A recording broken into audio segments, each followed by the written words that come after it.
Hey guys, I want to share with you a dream that I had the other morning that the Lord gave me. And this was in the very early hours of the morning.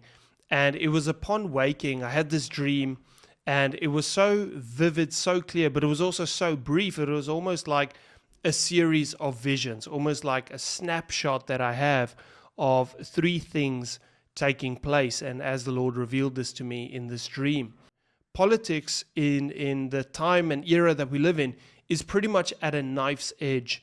And South Africa is no different. We are literally on the tipping scales right now. The dream that I had, I saw this continent of South Africa from a bird's eye view, and I saw a huge sudden flood all the way from the north of the nation pulling through to the south into the ocean. And I saw the country splitting open, like the continent was literally splitting open. I saw South Africa, the whole continent of Africa even, but South Africa was highlighted, that it was splitting in two. And what I then saw, it shifted to everything was underwater. I saw houses being over their roof in water. I saw cars, buildings, everything was underwater. And then it shifted to a native man crossing a river, a native African man. I saw him crossing a river from what it looked like was like all his possessions that he had gathered. And he was crossing this river with a bag and supplies and basically all that he could salvage from this flood. And he was crossing this river. But I saw people helping him cross this river.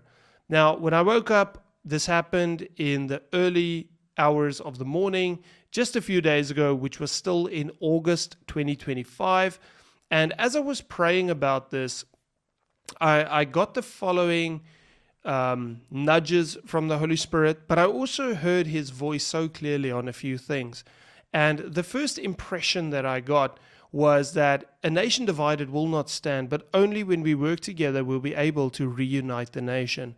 That because we're on this knife's edge, this political knife's edge, that a nation is divided. You get people that agree with what is going on and policies that are being passed, partnerships that are being formed with the US and other nations, BRICS nations and all that. You get people that completely oppose that. As I was praying, the Lord said this, that it will be like 1962 all over again, but it will come with a sign of confirmation.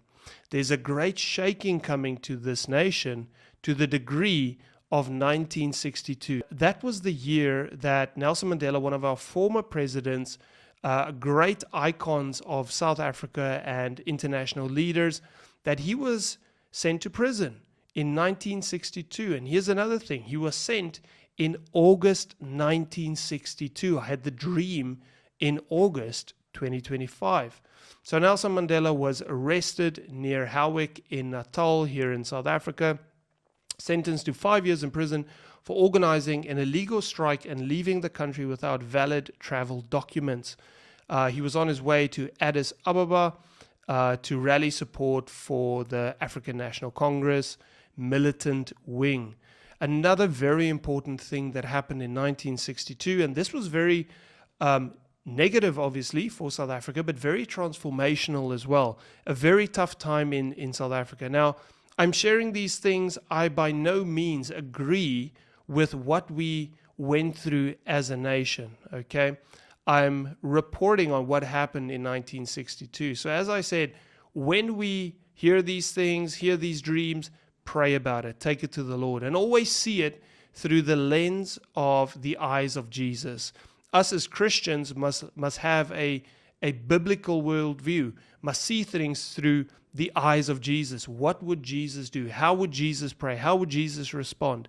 So I'm not saying these things were okay, but they did happen, and it was relevant to the transformation for our nation many years down the line. So in November 1962, the UN General Assembly passed a resolution condemning South Africa's apartheid policies and urged member states to end economic and military ties with the country. Now, if what I heard from the Holy Spirit, that it will be like 1962 all over again, and it will come with a sign, I believe that the Lord will confirm this word but a bit more on that in a moment. If it will be like 1962 again, I'm not sure what the incarceration has to do with this dream, but that was a very relevant event that took place. One of our presidents got incarcerated. And the UN condemnation of apartheid was also very relevant because it contributed to a huge part of what was going to take place, 20 years after that, or excuse me, 40 years after that. And they urged member states to end economic and military ties with the country. Now, if this is going to play out again for South Africa, this is huge. Basically meaning take your hands off of South Africa. Now, guys, I am praying into this word because if these things play out the way that I am interpreting it, that it will be a very interesting time for South Africa. But this is also what I got, that a flood is something that brings transformation. It's something that brings cleansing. It's something that it is nature's way of cleaning up the act. It's nature's way of removing certain barriers and things that aren't supposed to be there. But it's sudden, comes without warning. It is violent of nature, meaning that it can be aggressive of nature. It can happen suddenly. It really brings cleansing and transformation. And that is the good that I see in this, that it's not a negative prophetic word, that if the Lord is going to cleanse or purge South Africa in a good way, that it will happen like a flood, that it will happen suddenly, that the Lord is going to take away things that he never intended to be here, so that the nation can be reunited, so that the nation can work together again, that we can get off of this knife's edge, that God can start restoring and rebuilding this nation to what he wants it to be.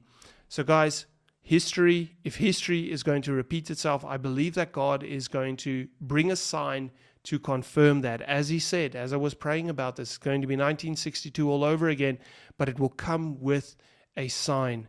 And pray that God's will take place. As it is in heaven, let it be so here on earth. So guys, thank you so much for watching.